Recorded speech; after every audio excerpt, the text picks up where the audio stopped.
ፋኖ እንቅስቃሴ ከመደበኛው የሽምቅ ውጊያ አልፎ የፌዴራሉ መንግስት መጣውን ለያለ ሞት ሽረት ወደ ማድረግ ተሸጋግሯል። መሀል አዲስ አበባን የሚያስተዳድሩት 4 ኪሎ ያሉት የብልጽግናው ሹማምንት ሰላም ነው አድገናል ይላሉ። እንዲያውም አሁን ስላለችው ኢትዮጵያ ሲያወሩ ስለ ሩሲያ አሊያም ስለ አሜሪካ እልፍ ብለውም ስለ ቻይና የሚያወሩ ይመስላሉ። ህግ በሌለበት ምድር ህግ እያስከበርን ነው ሲሉ ይደመጣሉ። ነገር ግን ከሀገሪቱ አራቱም አቅጣጫ በደህንነቱ የሚቀርበው ሪፖርት ሌላ ነው። የደህንነቱ ሪፖርት ሲገለጥ እንቅልፍ የሚነሳ የብልጽግናውን ቤት የሚያናውጥ የዙፋኑ እግሮች የሚበላ እሳት እየተቀጣጠለ መምጣቱን የሚያመላክት ነው። ፋኖ የሚባለው ኃይል የገዢውን ፓርቲ ጀኔራሎች ሲያርበደብድ ከርሟል። ሰላዮችንም በባህሩ ገብተው ውሃ ሳይቀምሱ እንዲወጡ አድርጓል። ፋኖ በዘመናዊ ታንክና ድሮን የማይበገር እንደ ውሃ የሚፈስ እንደ አየር የሚሰወር እንደ መብረቅ ሳይታሰብ የሚወርድ እንቆቅልሽ ኃይል ሆኗል። የብልጽግናው ጀነራሎች ደመሰስን ብለው ዜና ባሰሙበት በሰዓታት ልዩነት የካሜራው አይን ሳይጠፋ ፋኖ ከጀርባው ይከሰታል። የሰው ኃይሉ የተመናመነበት አገዛዙ ከተማ አስለቅቃለሁ ብሎ በለብ ያሰለጠነው ሰራዊት ከባድ መሳሪያ አሸክመው ቢልክም ለማስለቀቅ በገባበት ከተማ ተውጦ ይቀራል። መሳሪያውም ይማረካል። ታንኩ የፋኖ ይሆናል። በዚህ ሰዓት ማን ያሸንፋል የሚል ተራ ጥያቄ ሳይሆን ፋኖ መቼ አዲስ አበባ ይደርሳል የሚለው ጥያቄ እውነት ሆኗል። ያ የሀገር ኩራት የነበረው የመከላከያ ሰራዊቱ በፖለቲካ ሴራ ተተብትቦ ከወንድሞቹ ጋር በሚያደርገው ጦርነት ተማግዶ ሞራሉ ተሰብሯል። ወታደሩ ወደ ግንባር ሲላክ የሚሰማው ስሜት የአሸናፊነት ስሜትና ወኔ ሳይሆን ዓላማ የሌለው ጦርነት ከማን ጋር ነው የምዋጋው የሚል የተምታታ ስሜት ሆኗል። ፋኖ ለአማራ ሕዝብ ብለውና ለሀገር እያለ በባዶ እግሩ የቡድን መሳሪያ ይማርካል። ይህ ሁሉ ሲሆን አንድ ያልተመለሰ ጥያቄ ማንሳት ልክ ይሆናል። ጠቅላይ ሚኒስትር አብይ አህመድ ይህንን በቤታቸው የተቀጣጠለውን እሳት ለምን መሞቅ መረጡ? አቅማተው ወይስ ሆን ብለው እሳቱ እንዲቀጣጠል ፈቅደዋል? ወይስ አብይ ተሽመድምደዋል? የፋኖ ክንድ ከአቅማቸው በላይ ሆኖ የስልጣን ዘመናቸው ፀሐይ የጠለቀች ይሆን? ይህንን መላምት ውድቅ የሚያደርግብን ነገር ደግሞ ከፋኖ ኃይሎች ጋር ሰላም ለማውረድ እና ለመደራደር እጅ ስጡኝ የሚለውን ጥሪውን ተቀብለው የገቡትን የፋኖ ኃይሎች ክዶ የእድሜ ልክ እስራት የፈረደባቸው ሌሎች ለሰላም እጃቸውን እንዳይዘረጉ በር ለመዝጋት ይሆናል የሚለውም ልክ ይሆናል። ከአማራ ክልል ከተለያዩ ግንባሮች የሚወጡ መረጃዎች እንደሚያመላክቱት ሁኔታው ከቁጥጥር ውጭ ሆኗል። ከተሞች ይያዛሉ፣ ምሽጎች ይደረመሳሉ፣ ንጹሐን ያልቃሉ። ይህ በሆነ በሰዓታት ልዩነት ኃይሉን አክተልትሎ በቁጥጥር ስር የገባች ከተማን መልሶ ይቆጣጠራል፣ ሆን ብሎ በሚመስል ሁኔታ። በዚህም ከተሞች በየቀኑ ከእጅ ወደ እጅ ይለዋወጣሉ። በክልሉ ህጻናት ከትምህርት ቤት ርቀዋል፣ መንገዶች ተዘግተዋል፣ ኢኮኖሚው እየተንገዳገደ ነው፣ የዋጋ ግሽበቱ ሰማይ ነክቷል፣ ህዝቡ በመከራ አለንጋ እየተገረፈም ይገኛል። በኢትዮጵያ ምድር በአማራ ክልል እየተተወነ ያለው ሲናሪዮ የብልጽግናውን እድሜ ለማራዘም አሊያም ደግሞ የፋኖ ክንድ የመከላከያውን ኃይል እየተገዳደረው ነው የሚለውም ተጠቃሽ ነው። ይህ በኢትዮጵያ መሬት የሚፈሰው ደምና የሚሰማው የጩኸት ድምፅ የማዕከላዊ መንግስት መዳከም ለኢትዮጵያ ታሪካዊ ጠላቶች ሰርግና ምላሽ ሆኗል። እንዲህ እንዳለ የብልጽግናው አስተዳደር ለጥቅም አዳኞች በር ከፍቶ የጎረቤቴ ቤት ይፍረስ ድርሻዬን ልውሰድ ማለቱን ዓለም ሰምቶ ቁጣም ማስጠንቀቂያም እያሰማ ይገኛል። በዚህም በሱዳን እየተካሄደ ያለው የእርስ በርስ ግጭት የውጭ መንግስታት ጣልቃ ገብነት በአፍሪካ ቀንድ የውክልና ጦርነት ሊያስከትል ይችላል የሚሉ ማስጠንቀቂያዎችን ነው እያስተላለፉ የሚገኙት። ዛሬ እየተሰሙ ባሉ መረጃዎች በፋኖና በሌሎች በታጠቁ ኃይሎች ጦርነት ተወጥራ አቅሟ ተዳክሞ ትኩረቷ ተመናምነው ባለችበት በዚህ ወሳኝ ሰዓት በቦሌ ዓለም አቀፍ አውሮፕላን ማረፊያ ያልተጠበቁ እንግዶች እየገቡ ናቸው። የሳውዲው ልዑል የውጭ ጉዳይ ሚኒስትር የኢትዮጵያው የውጭ ጉዳይ ሚኒስትር ሪያድን በጎበኙ በቀናት ልዩነት አዲስ አበባ ላይ ተከስተዋል። የቱርኩ ፕሬዝዳንት ኤርዶጋንም በሚቀጥለው ሳምንት እግራቸው ኢትዮጵያን ይረግጣል ተብሏል። እነዚህ ግለሰቦች ወደ ኢትዮጵያ የሚመጡት የብልጽግናው ልሳናት እንደሚሉት የዲፕሎማሲያዊ ስኬት ሳይሆን የብልጽግናው ፕሬዝዳንት አብይ አህመድ በሀገር ውስጥ ጦርነትና በአፍሪካ ቀንድ በጎረቤት ሀገር ላይ ያላቸውን የጥፋት እጅ ለመሰብሰብ የመጨረሻ ማስጠንቀቂያ ሊሰጡ አሊያም ለመቁረጥ ነው የሚለው መላምት ሚዛን ይደፋል። በአስመራና ሞቃዲሾ እየቀረበ ያለው ክስ በአንቃራና በሪያድ ምን አይነት ማዕበል ፈጥሮ ይሆን?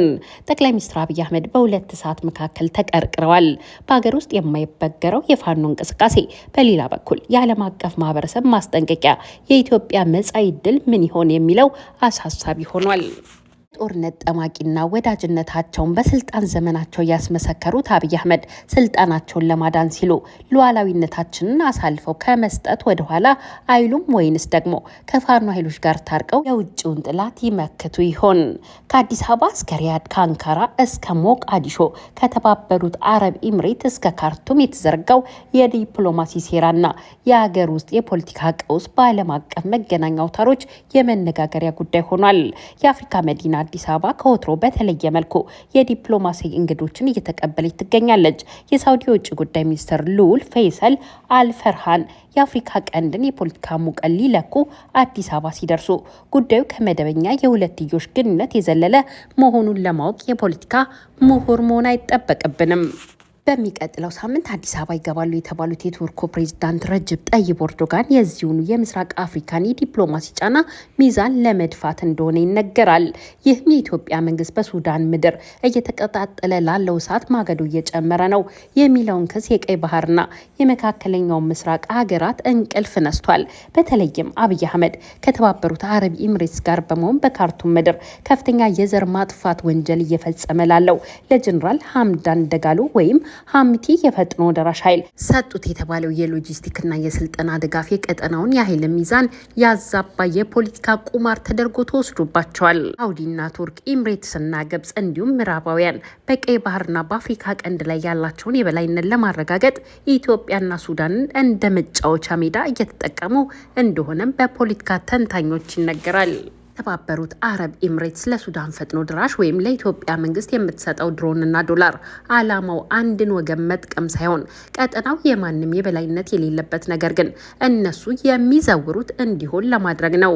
የሳውዲ የውጭ ጉዳይ ሚኒስትር አዲስ አበባ መገኘታቸውና የቱርኩ ፕሬዝዳንት ወደ አዲስ አበባ ሊመጡ መወሰናቸው ኢትዮጵያ ራሷን በጎረቤት ሀገራት እሳት ውስጥ እጇን መስደዷን ባለመወዳቸው የመጨረሻ ማስጠንቀቂያ ሊሰጧት ነው የሚለውም ተገማች ሆኗል። የሱዳን መፈራረስ የሚያስከትለው ውጤት ቀጠናውን እንዳይበላው ለመታደግ የመጨረሻ ሙከራም ሊሆን ይችላል። የአንካራና የሪያድ መልእክት አንድና ግልጽ ነው። ጠቅላዩን ከተባበሩት አረብ ኤሚሬትስ ጋር የፈጠርከውን የትርምስ ትብብር አሁኑኑ አቁም የሚል ነው። አንካራና ሪያድ የሱዳኑ መፈራረስና የቀጠናው አለመረጋጋት በጋራ የሚያስደነብራቸው ሆኗል። አብይ አህመድ ለኤምቲ ፈጥኖ ድራሽ ኃይል ካምፕ ከፍቷል ሲል ሮይተርስ ያጋለጠው መረጃ እውነትም ለሳውዲና ለቱርክ ቀይ መስመር ነው። ምክንያቱም በሳውዲ የሚፈጠረው ቀዳዳ ነገ ወደ ሳውዲ አረቢያ የባህር ድንበር የሚዛመት የቀይ ባህርን የንግድ መስመር የሚዘጋ መርዝ ነው። ቱርክ ከሶማሊያ ጋር ላላት የጥቅም ትስስርም እንቅፋት ይሆናል። ኢትዮጵያ ከተባበሩት አረብ ኤሚሬት ጋር ያላት የጠበቀ ወዳጅነት ለጊዜው የኢኮኖሚ እስትንፋስ ቢመስልም በረጅም ጊዜ ግን ከአረብ እና ከሙስሊሙ ዓለም ጋር የሚያላትማት ከባድ ቁማር ነው። ኢትዮጵያና ዩናይትድ አረብ ኤሚሬት ግንኙነታቸው በውጭ ገጽታው ሲታይ ልክ አዲስ እየተመረቁ እንደሚገኙ ፓርኮችና ሎጆች እንዲሁም ሪዞርቶች አረንጓዴ፣ ውብና ደማቅ ተስፋ ሰጪ ይመስላል። የሼክ መሐመድ ቢን ዛይድ እጅ ወደ ኢትዮጵያ ሲዘረጋ የዶላር ኖቶችን ብቻ ሳይሆን ዘመናዊ የከተማ ግንባታዎችና የድሮን ቴክኖሎጂዎችን አቅፎ ነው። ነገር ግን ይህ የማር ወለላ በውስጡ በረጅም ጊዜ የሚገድል መርዝ ይዞ እንደሚመጣ ማስተዋል የሚችሉት በፖለቲካው የቼዝ ጨዋታ ከወዲያኛው ማዶ ሆነው የሚመለከቱት ብቻ ናቸው። እውነት ነው። ኢትዮጵያ በገጠማት የኢኮኖሚ ማነቆና የውጭ ምንዛሬ እጥረት ዩናይትድ አረብ ኤሚሬት እንደ ኦክሲጅን ቱቦ ሆና ቀርባላታለች። ኤሚሬትስ በኢትዮጵያ ላይ የምታፈሰው ዶላር በቀይ ባህርና በአፍሪካ ቀንድ ላይ ያላትን የፖለቲካ የበላይነት ለመያዝ የምትከፍለው የቅድመ ክፍያ ወይም ዳውን ፔመንት ነው። እንደ ፖለቲካ ተንታኞች ኤሚሬት በአካባቢው የምትጫወተው ሚና ከቅርብ አረብና ሙስሊም ሀገራት ፍላጎት ጋር የተቃረነ መሆኑ ነው።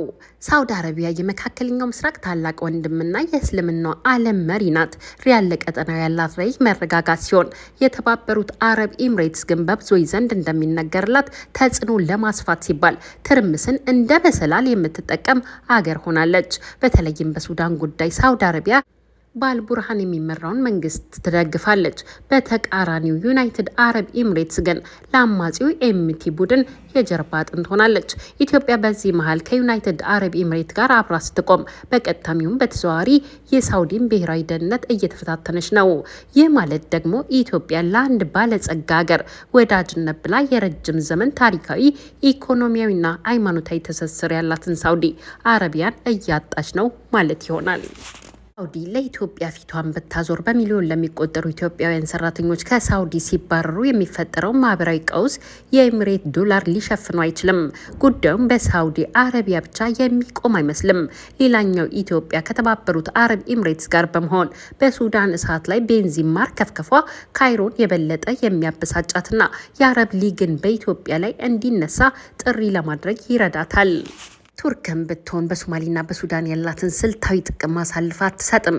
ኢትዮጵያ የኤምሬትስን የጥቅም ፈረስ በጋለበች ቁጥር አንቃራ ከአዲስ አበባ ርቃ ተቃራኒ ኃይሎችን ልትደግፍ ትችላለች።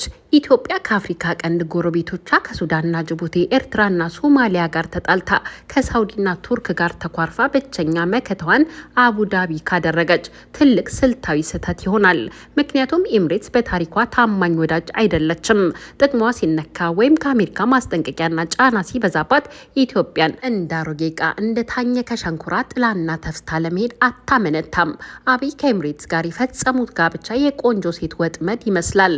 የሚያምር ና የሚያብረቀርቅ የሆነው ግንኙነት ነገ በሱዳን የተነሳው አጓራ ሲጠራና የሳውዲ ቁጣ ሲገነፍል ኢትዮጵያ ያተረፈችው የጥቂት ዓመታት የኢኮኖሚ ድጋፍ ግን ያከሰራት የዘመናት የቀጠናውን ወዳጅነት ሊሆን ይችላል። የዲፕሎማሲው ጥበብ የሚጠይቀው እንቁላልን ከድንጋይ ጋር ማጋጨት ሳይሆን በተለዋዋጭ የኃይል ሚዛን ውስጥ የራስን ጥቅም አስጠብቆ ከሁሉም ጋር በኩል ርቀት መጓዝ ነው። የሪያድና የአንቃራ ሰዎች ወደ አዲስ አበባ መምጣት ኢትዮጵያ ከዚህ የቁማር ጠረጴዛ ተነስታ ወደ መደበኛ የዲፕሎማሲ ጠረጴዛ እንድትመለስ የሚቀርብ የመጨረሻ የደውል ድምጽ ሊሆን እንደሚችልም ተገምቷል። ውድና የተከበራችሁ አድማጭ ተመልካቾቻችን ወዳችሁና ፈቅዳችሁ ስላዳመጣችሁን አብራችሁን ስለነበራችሁ ከልብ አመሰግናለሁ። ለቤታችን አዲስ ከሆናችሁ ሰብስክራይብ፣ ላይክ እና ሼር በማድረግ ቤተሰብ እንድትሆኑን በትህትና በመጠየቅ እሰናበታለሁ። ሰላም ለኢትዮጵያ፣ ሰላም ለሰው ልጆች ሁሉ ይሁን። ቸር ያሰማን። ሻሎም